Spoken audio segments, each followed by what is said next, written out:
Classification हमने उसका देखा था बेस्ड ऑन केमिकल कंपोजिशन और बेस्ड ऑन यूजेस, है ना, उपयोग के आधार पर वर्गीकरण और साथ में रासायनिक संगठन के आधार पर वर्गीकरण। तो मैं पहला इसमें यहां पर लिखता हूं क्लासिफिकेशन बेस्ड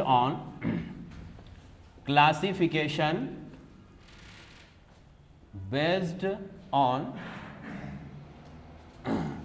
यूजेस। ठीक है, यूजेस मतलब उपयोगिता के आधार पर या उपयोग के आधार पर वर्गीकरण। ठीक है भाई। अब इसमें देखो उपयोग के आधार पर मतलब कि किस तत्व से आपको क्या यूजफुल चीजें मिल रही है या वो किस काम आ रहा है, उसके बेसिस पर हम इसको क्लासिफाई करेंगे। तो यहां पर हम 4 कैटेगरी बना सकते हैं। पहली कैटेगरी है मेरे पास, वो है हमारा कि एनर्जी प्रोवाइडिंग या एनर्जी गिविंग आपके जो न्यूट्रिएंट्स है ना, उनको हम इसमें रख सकते हैं। मतलब कि ऊर्जा देने वाले, ऊर्जा प्रदान करने वाले। दूसरा आपका फैक्टर आएगा जो बॉडी बिल्डिंग में हेल्प कर। बॉडी बिल्डिंग का मतलब कि शरीर में होने वाली जो भी आपकी रिपेयरिंग वगैरह या न्यू सेल्स का फॉर्मेशन है, उन सभी में जो हेल्प करता है उसको हम कहेंगे बॉडी बिल्डिंग, है ना। मतलब कि नई कोशिकाओं का निर्माण हम इसको कह सकते हैं। नई कोशिका या मांसपेशियों का निर्माण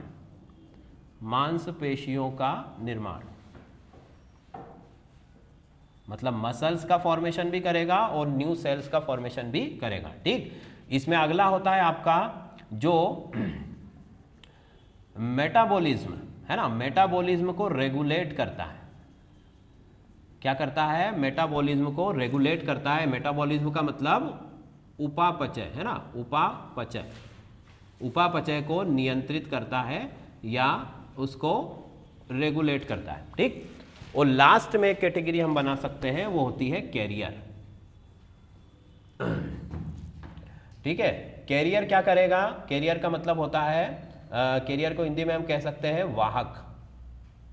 ठीक है, चलो अब इसको अलग अलग मैं आपको बताता हूं। पहले कि एनर्जी गिविंग न्यूट्रिएंट्स मतलब ऊर्जा प्रदान करने वाले जो भी आपके पोषक तत्व है या जो भी आपके एलिमेंट्स है जिनसे हमको क्या मिल रही है? एनर्जी मिल रही है। तो भाई ऐसे कौन कौन से एलिमेंट है बताओ जरा जल्दी से। ऑनलाइन स्टूडेंट्स आप लोग भी बताओ भाई, किसी को पता हो तो। कार्बोहाइड्रेट, सबसे पहली चीज क्या लिख सकता हूं मैं? कार्बोहाइड्रेट। ठीक है, ये हो गया कार्बोहाइड्रेट। दूसरा क्या लिख सकता हूं मैं? फैट, है ना। दूसरा लिख सकता हूं फैट। ये मेजर है आपके। प्रोटीन से भी मुझे एनर्जी मिलती है ना। प्रोटीन से भी एनर्जी मिलेगी, परंतु दोनों का रेशो सबका अलग अलग है। देखो कार्बोहाइड्रेट से जो है हमें 70% एनर्जी मिलती है। मतलब अगर मेरी बॉडी को 100% एनर्जी चाहिए तो उसमें से 70% कहाँ से आएगी? कार्बोहाइड्रेट से आएगी। ठीक है, उसके बाद जो है आपका 25% कहाँ से आएगी? फैट से आएगी। और ओनली 5% जो है कहाँ से मिलेगी? प्रोटीन से मिलेगी। मतलब प्रोटीन से आपको बहुत कम एनर्जी मिलती है, क्योंकि प्रोटीन का काम कुछ और है ना। क्या है वो आगे मैं आपको बताऊंगा। तो कार्बोहाइड्रेट, फैट और प्रोटीन, ये 3 चीजें हैं जिससे हमको क्या मिलती है? ऊर्जा प्रदान करने वाली है जो है आपकी तत्व होते हैं या एलिमेंट्स होते हैं। ठीक, क्लियर। चलो अब कार्बोहाइड्रेट का सोर्स मैंने बताया था क्या होता है। कार्बोहाइड्रेट्स में आपको गेहूं में मिलेगा, चावल में मिलेगा, है ना। आलू आप ले सकते हो, केला आप खा सकते हो। इन सभी में क्या होता है? कार्बोहाइड्रेट होता है ना। ये मेजर चीजें बता रहा हूं। देखो सभी चीजों एक आपने मान लो केला लिया तो उसमें कोई अकेला कार्बोहाइड्रेट नहीं है ना। उसमें सारी चीजें हैं, उसमें मिनरल्स भी होंगे, उसमें विटामिन्स भी होंगे, उसमें थोड़ा सा फैट तो खैर नहीं होता ना के बराबर, पर प्रोटीन होगा, है ना। तो मतलब कि मेजर जो कंपाउंड है उसी के हिसाब से हम उसको जो है क्लासिफाई करेंगे। तो केले में सबसे ज़्यादा क्या होता है? कार्बोहाइड्रेट। आलू में सबसे ज़्यादा क्या होता है? कार्बोहाइड्रेट। उसी प्रकार गेहूँ और चावल, है ना। व्हीट और राइस में भी आपका कार्बोहाइड्रेट होता है। ठीक, उसके बाद फैट के लिए हम क्या यूज़ कर सकते हैं? फैट आपको ऑयल में मिलेगा, है ना।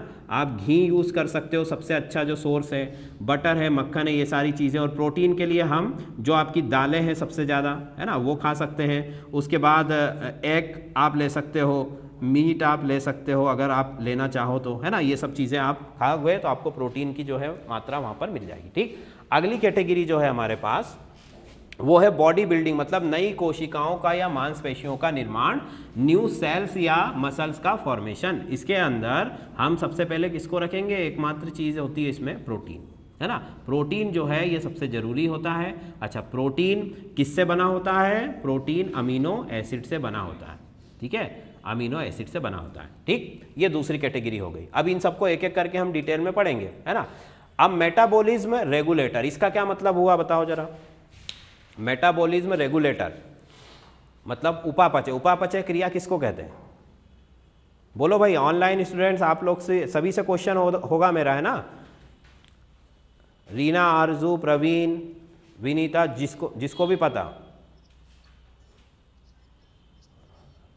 नहीं, पचता नहीं है, नहीं, पचने की पूरी क्रिया जो है ना, उसको हम उपापचय कहते हैं। मतलब कि जो भी आपका डाइजेशन का प्रोसेस है, खाना खाने से लेकर और वेस्ट मटेरियल बाहर निकलने तक, है ना, उसको हम क्या कहेंगे, पूरा मेटाबॉलिज्म कहेंगे, है ना। उसके अंदर बायोकेमिकल रिएक्शंस हो रही कई सारी, है ना, कई सारे हार्मोन्स एंजाइम्स आ रहे हैं, फिर उसके अंदर खाना पच रहा है और ये सब चीज़ें होके फाइनली उसमें से क्या निकाली जा रही है, एनर्जी, है ना। तो उसके अंदर अब उस चीज़ को रेगुलेट कौन करता है, इस सारी घटना जो हो रही है इसको रेगुलेट मतलब उसका नियमन या नियंत्रण कौन करता है, ये आपके वाइटामिन्स और मिनरल करते हैं, है ना। वाइटामिन्स और मिनरल्स जो हैं आपके, ये दोनों इन चीज़ों को करते हैं। अब इनसे आपको इनकी जो एनर्जी आपको मिलेगी क्या, इनसे कुछ नहीं मिलेगी। इनसे आपको कोई न्यूट्रिशन मिलेगा क्या, नहीं मिलेगा। इनका काम केवल क्या होता है, ये केवल इसको रेगुलेट करते हैं, ठीक। चलो, इसके बाद कैरियर। अच्छा, कुछ वाइटामिन्स हमारी बॉडी में बन सकते हैं, बाकी के हमको बाहर से लेने पड़ते हैं, है ना। तो इसमें भी हम एसेंशियल और नॉन एसेंशियल पढ़ते हैं, मतलब कि आवश्यक और अनावश्यक जो है, इस तरीके के उसमें हम पढ़ेंगे इसमें आगे। तो जो बॉडी खुद बनाती है वो नॉन एसेंशियल हो जाते हैं, और जो बॉडी को बाहर से लेना पड़ता है वो एसेंशियल हो जाते हैं, ठीक। कैरियर के अंदर मैं क्या रख सकता हूँ, आरएनए और डीएनए को, आरएनए और डीएनए, है ना। ये दोनों चीज़ें क्या है, ये कैरियर है। किस चीज़ का कैरियर है, जेनेटिक इन्फॉर्मेशन का। एक पीढ़ी से दूसरी पीढ़ी में यहाँ पर क्या लेकर जाती है, ये जेनेटिक इन्फॉर्मेशन लेकर जाती है ना। आपका जो है पूरा बिहेवियर से लेकर फिजिकल जो भी आपका अपीयरेंस है वो सब आपके बच्चों में जाएगा, या आपके पेरेंट्स से आप में आया है, वो सब किसकी वजह से आया है, आरएनए और डीएनए की वजह से, है ना। राइबो न्यूक्लिक एसिड और इसका क्या नाम होता है, डीऑक्सी राइबोन्यूक्लिक एसिड, ठीक है। ये दोनों चीज़ें जो हैं ये जेनेटिक मटेरियल है और इसको हम कैरियर कहते हैं, ठीक है भाई। जल्दी से इसको नोट कर लो, फिर अगला चलो। अब हम बात करेंगे classification based on chemical composition.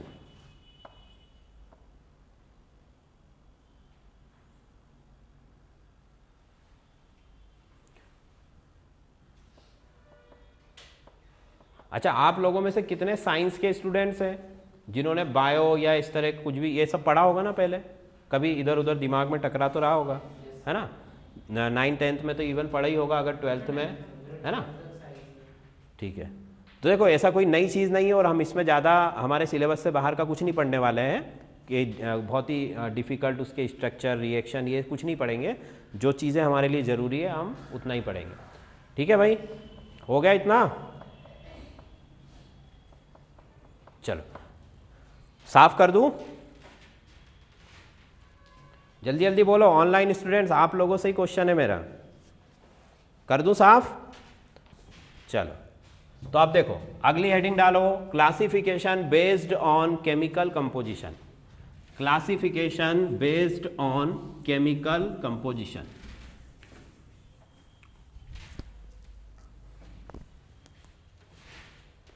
Based on chemical composition,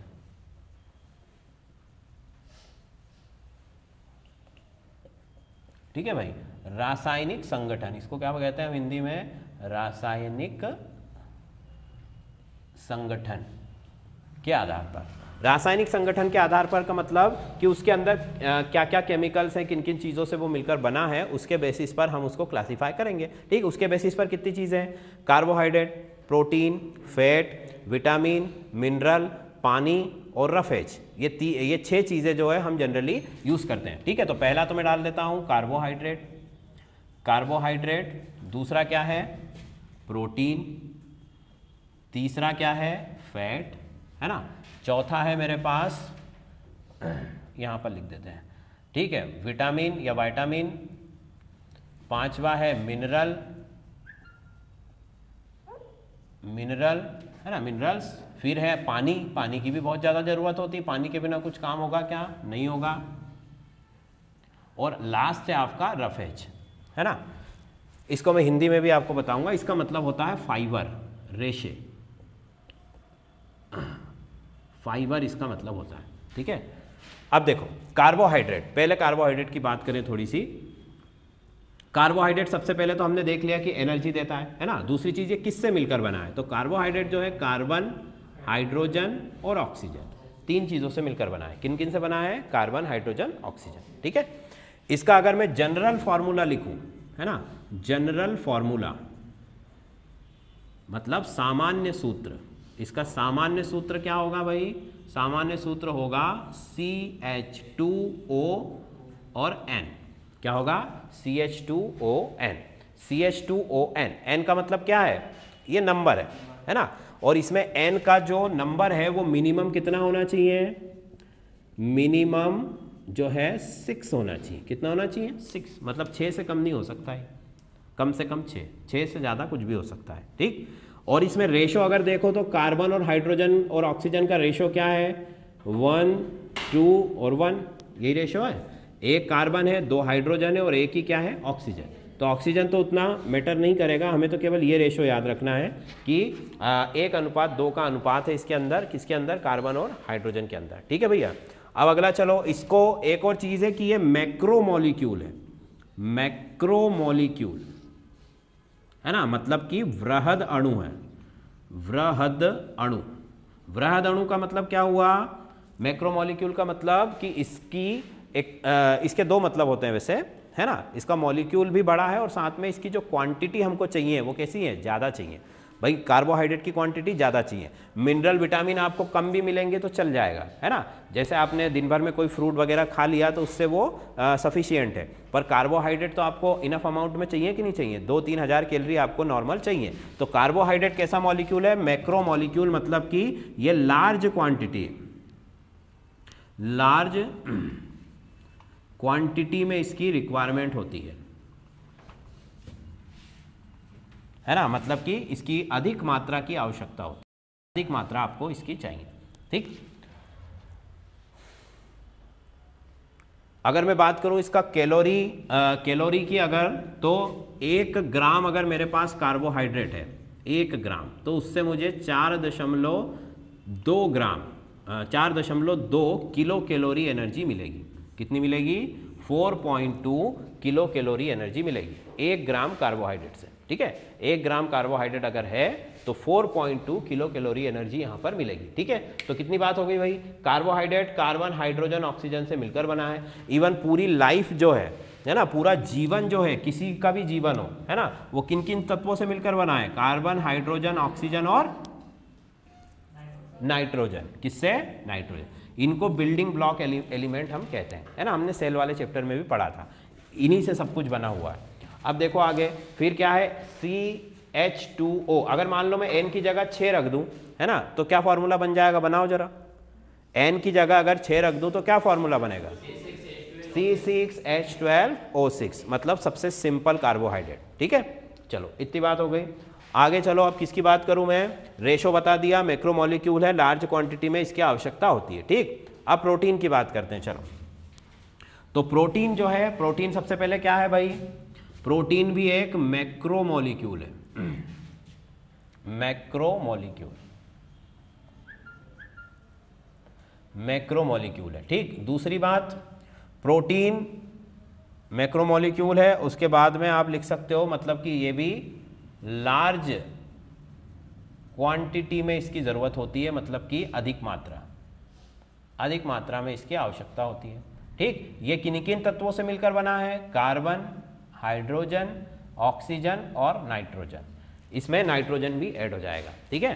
protein में क्या ऐड हो जाएगा, नाइट्रोजन भी आसानी से ऐड हो जाएगा। अब देखो इसमें ये प्रोटीन बना किससे है, प्रोटीन किससे बना है, अभी बताया था, अमीनो एसिड से, अमीनो एसिड। अमीनो एसिड क्या है?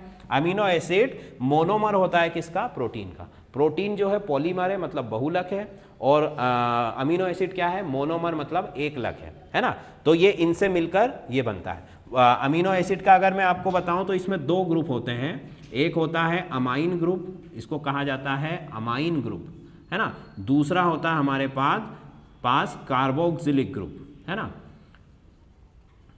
Carboxylic group. ठीक, कार्बोक्सिलिक समूह और अमीनो समूह, ये दो समूह होते हैं किसके अंदर? अमीनो एसिड के अंदर। ठीक है, आप उसके नाम में ही देखो ना, अमीनो एसिड। अमीनो मतलब अमीन और एसिड मतलब कार्बोक्सिलिक एसिड, है ना। इसी वजह से इसका नाम अमीनो एसिड पड़ा है। तो ये दो चीज़ इसके अंदर होती है। ठीक, आगे चलो। तो इसमें एनर्जी का जो लेवल है कैलोरी का बहुत ही कम है, वो मैंने आपको पहले ही बता दिया है। ठीक, लार्ज मैक्रोमोलिक्यूल। ठीक, चलो ये सब चीज़ें हो गई, ये प्रोटीन की बात हो गई। और प्रोटीन का सबसे ज़रूरी काम क्या है? बिल्डिंग, मतलब कि चीज़ों को बनाना, नई नई चीज़ों को बनाना। जितना ज़्यादा आप प्रोटीन लोगे उतना ज़्यादा जो है आपको जो है नई चीज़ें आप में अच्छे से मसल्स वगैरह का ग्रोथ होगा। ठीक, फिर बात करें फैट की। फैट क्या है?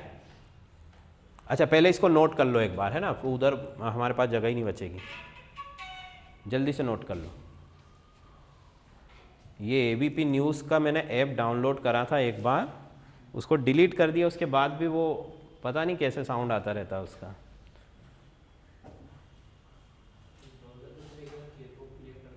हाँ, नहीं, वो पुरानी हिंदी फिल्मों में डायलॉग रहता था ना कि जुर्म की दुनिया में केवल आ सकते हो, आप जा नहीं सकते हो। वैसे ही आजकल के ऐप को अगर आपने एक बार डाउनलोड कर लिया, उसके बाद वो पीछे ही नहीं छोड़ता है, वो डिलीट कर दो। हाँ, फॉर्म में मतलब स्टार्च में भी होता है ना कार्बोहाइड्रेट। स्टार्च कर सकते हैं, सेल्यूलोज नहीं कर सकते। स्टार्च डाइजेस्ट, देखो कार्बोहाइड्रेट, स्टार्च जो है अभी आगे बताऊंगा मैं, वो कार्बोहाइड्रेट का सबसे हम कह सकते हैं कि कॉम्प्लेक्स मॉलिक्यूल है। मतलब कि ग्लूकोज की बहुत सारे मॉलिक्यूल से मिलकर स्टार्च बनता है ना। ग्लूकोज के बहुत सारे मॉलिक्यूल से मिलकर स्टार्च बनेगा, आगे मैं आपको बताऊंगा। ठीक है भाई, जल्दी से नोट कर लो इसको।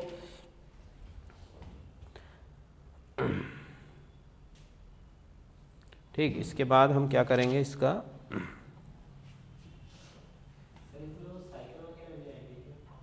नहीं वो नहीं पढ़ेंगे हम, क्रेब साइकिल, है ना, वो वैसे मेंस के लिए है वो, है ना। अभी फ़िलहाल के लिए हम उसको नहीं पढ़ेंगे, हालांकि उसके वीडियो में ऑलरेडी बना चुका हूँ, अगर आपको देखना हो तो आप देख सकते हो।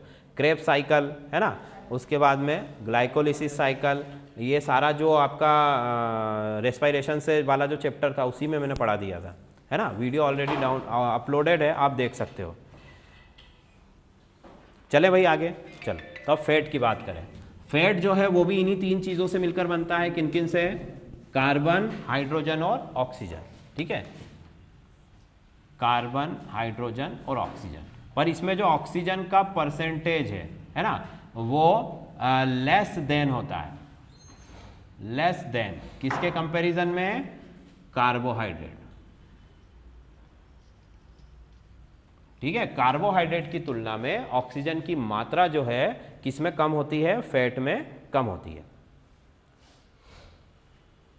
ठीक, चलो इसके बाद फैट जो है ये लिपिड फैमिली का मेंबर है। लिपिड फैमिली मतलब लिपिड परिवार।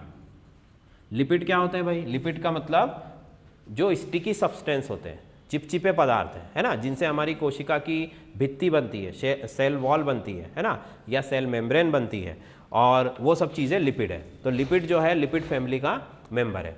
एनर्जी की अगर मैं बात करूं तो इसमें बहुत ज़्यादा एनर्जी होती है। 1 ग्राम अगर फैट आपने कंज्यूम किया है तो आपको 9.2 किलो कैलोरी जो है यहाँ से एनर्जी मिल सकती है ना। 1 ग्राम फैट से 9.2 या 3 किलो कैलोरी एनर्जी जो है आपको मिल सकती है।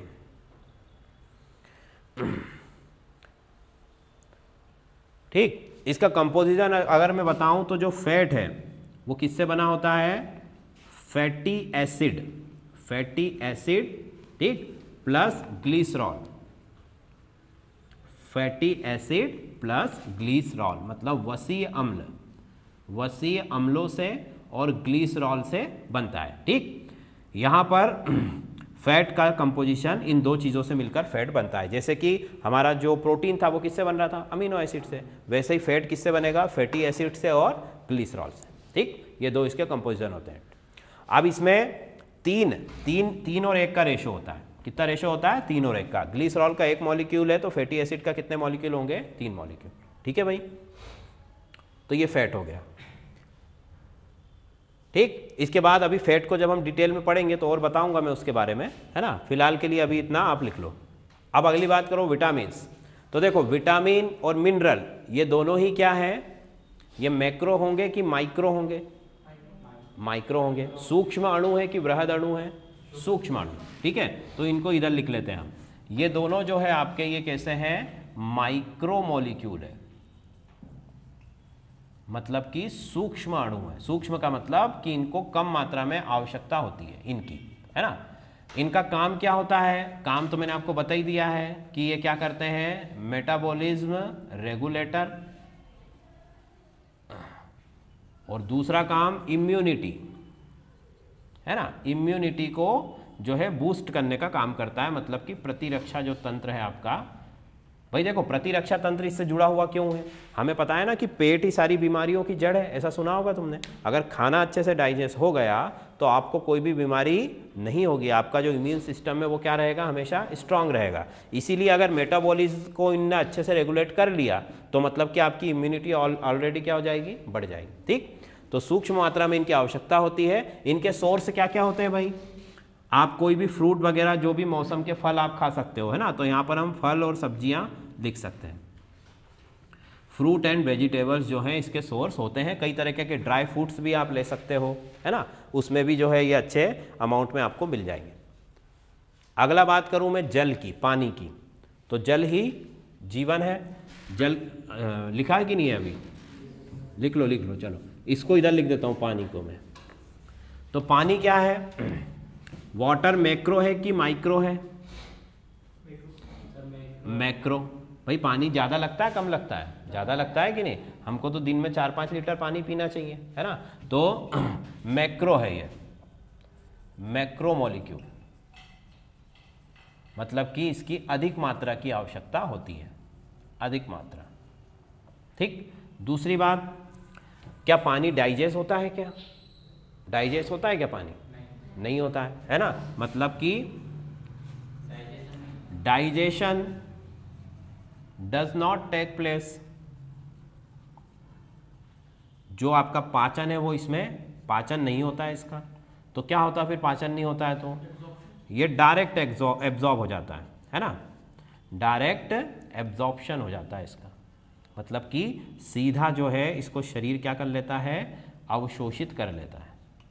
जैसा पानी आप पियोगे वैसा ही ये सीधा अवशोषित हो जाएगा, इसका कोई डाइजेशन नहीं होगा। ठीक है, ये वाटर की चीज़ हो गई। अब वाटर क्यों ज़रूरी है भाई, वाटर तो सभी चीज़ों के लिए ज़रूरी है ना। पानी में हमारा 70% वाटर ही है।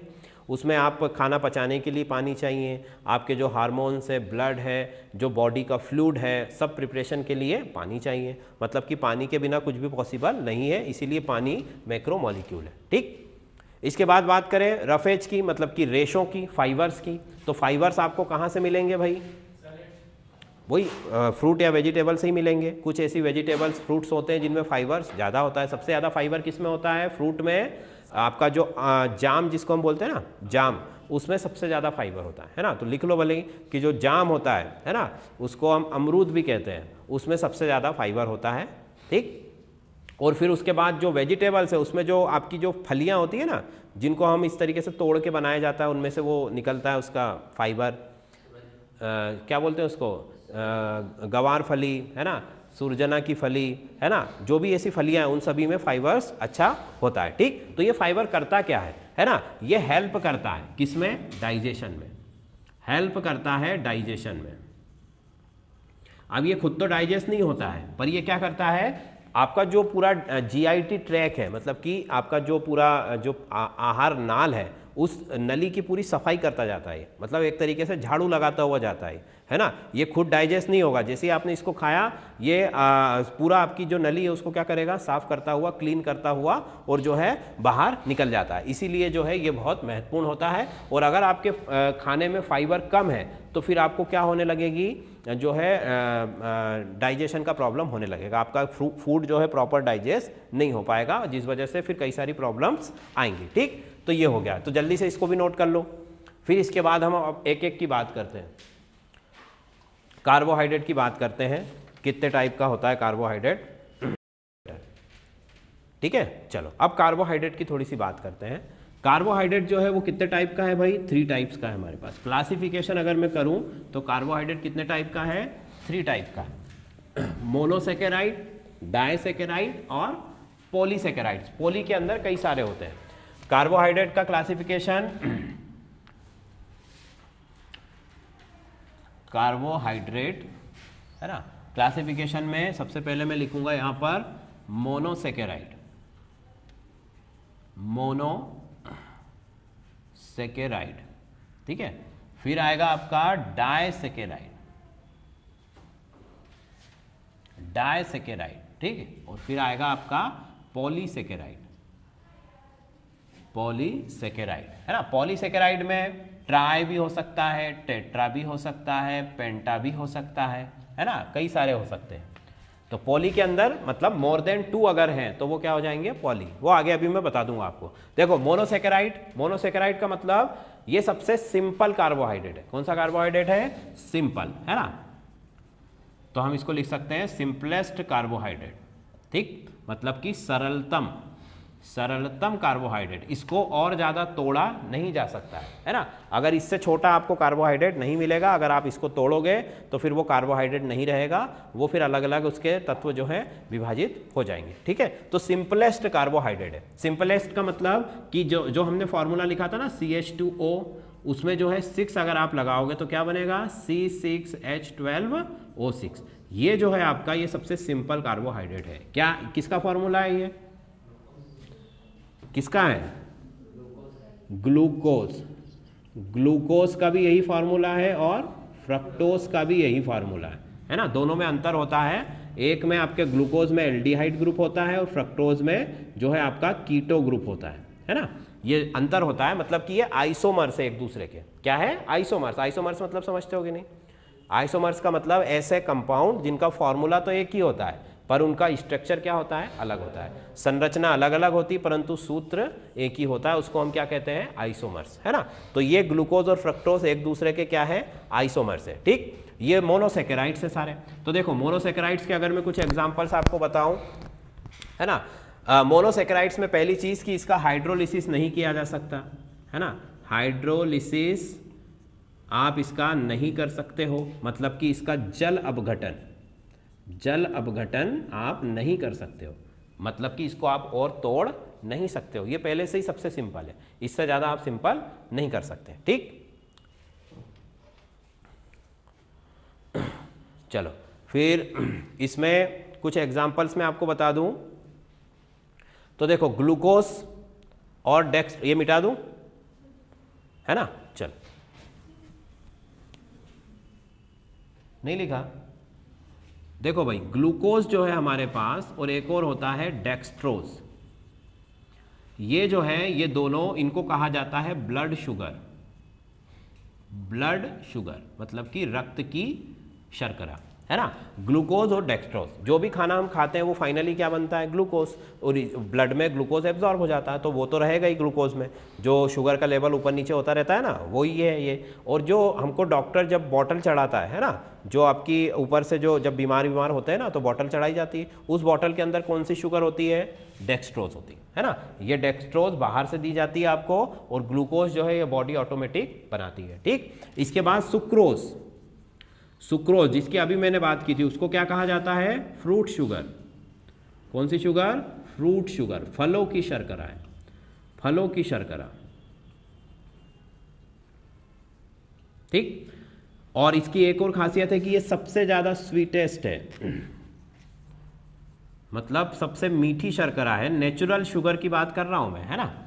नेचुरल शुगर में अगर देखो तो ये सबसे क्या होती है, मीठी होती है ना। इसका शुगर इंडेक्स जो है वो करीब 120 के आसपास होता है, ठीक।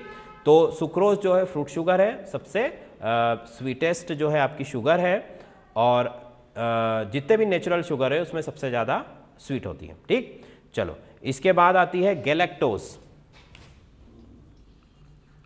गैलेक्टोज जो होती है इसको कहा जाता है मिल्क शुगर, दूध में पाई जाती है, ठीक है। इसीलिए कहते हैं ना कि दूध को आप ऐसे भी पी सकते हो बिना शक्कर डाले ऊपर से, है ना, क्योंकि उसमें ऑलरेडी क्या है, नेचुरल शुगर होती है, जिसको हम क्या कहते हैं, गैलेक्टोज कहते हैं। तो ये सब के सब चीज़ें क्या है भाई, ये तीनों के तीनों आपके ग्लूकोज, डेक्सट्रोज, सुक्रोज और गैलेक्टोज, ये सब क्या है, ये मोनोसेकेराइड्स है, ठीक है। मोनोसेकेराइड्स का मतलब समझ गए ना आप, सबसे सिंपल मॉलिक्यूल है कार्बोहाइड्रेट का, इससे छोटा कार्बोहाइड्रेट आपको नहीं मिलेगा, ठीक। डाइसेकेराइड्स की अगर मैं बात करूं तो डाइसेकेराइड्स का मतलब क्या होगा, जिसमें मोनोसेकेराइड्स की 2 यूनिट है ना, मतलब कि 2 unit of monosaccharides, 2 units of monosaccharides. जब आप इसको तोड़ोगे, इसका हाइड्रोलिसिस करोगे, तो आपको कितने मोनोसेकेराइड्स मिलेंगे, 2, ठीक है। अब इसमें देखो एग्जाम्पल, जैसे कि पहला आप माल्टोज ले सकते हो, है ना, दूसरा हम ले सकते हैं सुक्रोज, माल्टोज, सुक्रोज, है ना, ये सब क्या है, डाइसेकेराइड्स। माल्टोज जो है अगर इसको तोड़ूंगा मैं तो मुझे क्या मिलेंगे, ग्लूकोज मिलेगा एक, और दूसरा भी क्या मिलेगा, ग्लूकोज। मतलब ये ग्लूकोज की 2 यूनिट होती है किसके अंदर, माल्टोज के अंदर, ठीक। सुक्रोज को अगर मैंने तोड़ा तो मुझे क्या मिलेगा, ग्लूकोज, और दूसरा क्या मिलेगा, फ्रक्टोज, ठीक है। ये इसका जो है यूनिट होता है, मतलब कि सुक्रोज को तोड़ने पर। तो डाइसेकेराइड्स ऐसा सेकेराइड जिसका हाइड्रोलिसिस करने पर हमको क्या मिलेगा, 2 units of monosaccharides, maltose, sucrose, ये इसके एग्जाम्पल्स हैं, ठीक। ठीक, इसमें आप हमारा मिल्क वाला भी लिख सकते हैं, लैक्टोज, है ना। लैक्टोज जो होता है उसमें एक तो आपका जो गैलेक्टोज शुगर होगी वो होगी, ठीक है, और प्लस एक मॉलिक्यूल जो है आपका ग्लूकोज का होगा, ग्लूकोज प्लस गैलेक्टोज, ये लैक्टोज बन जाता है, ठीक। चलो अब पॉलीसेकेराइड्स की बात करूं मैं। पॉलीसेकेराइड्स में क्या होगा भाई,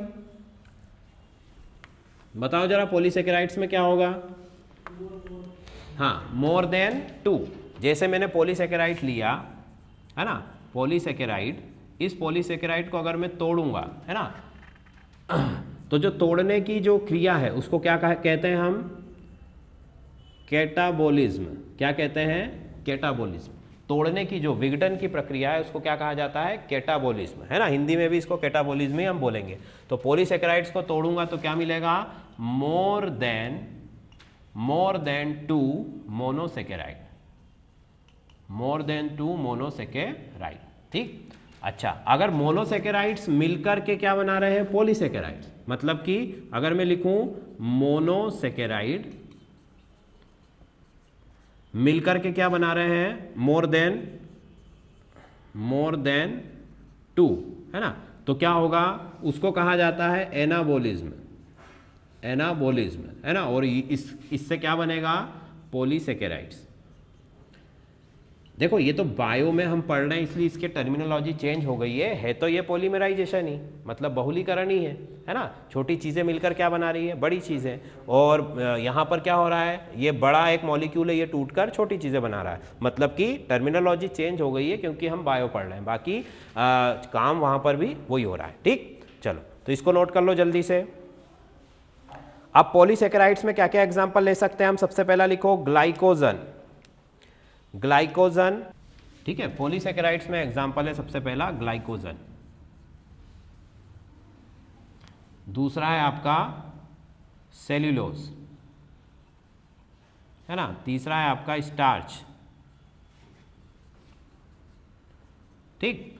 तो देखो भाई, सेल्यूलोज जो है इसके अंदर 3 ग्लूकोज के मॉलिक्यूल होते हैं।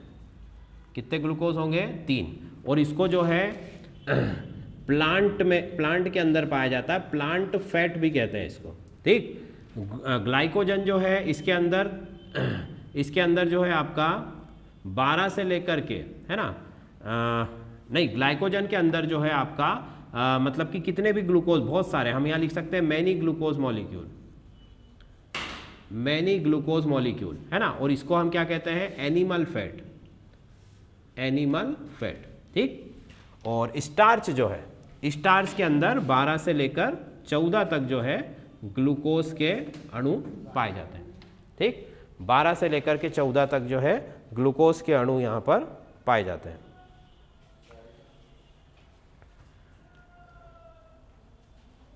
ग्लाइकोजन, है ना। जैसे हमारा जो लीवर होता है उसके अंदर क्या होता है, ग्लाइकोजन, ग्लाइकोजन स्टोर्ड रहता है ना। ये इसमें मैनी ग्लूकोज नहीं यार, इसको है ना यहाँ पर आप 12 से 14 करो, और ये जो स्टार्च है इसके अंदर आप मैनी करो।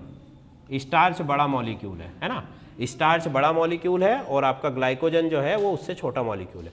तो हमारी बॉडी के अंदर जो भी एक्स्ट्रा शुगर या फैट होता है, जब वो बॉडी में जमा होने लगता है तो वो किस फॉर्म में जमा होता है, ग्लाइकोजन के फॉर्म में, ठीक है। और जब हम फास्ट वाली जो कंडीशन है उसमें अगर रहते हैं, मान लो किसी दिन खाना नहीं मिला या हमने खाना नहीं खाया, तो उस कंडीशन में वही जो स्टोर्ड शुगर है वो हमको क्या करेगी, एनर्जी प्रोवाइड करेगी, है ना। तो ग्लाइकोजन में ये आपका एनिमल फैट के अंतर्गत आता है, मतलब कि जो जंतु है, जंतु में हम भी आते हैं, है ना, तो उसके अंतर्गत आएगा। और ये जो है सेलुलोज किसके अंदर आएगा, प्लांट के अंदर।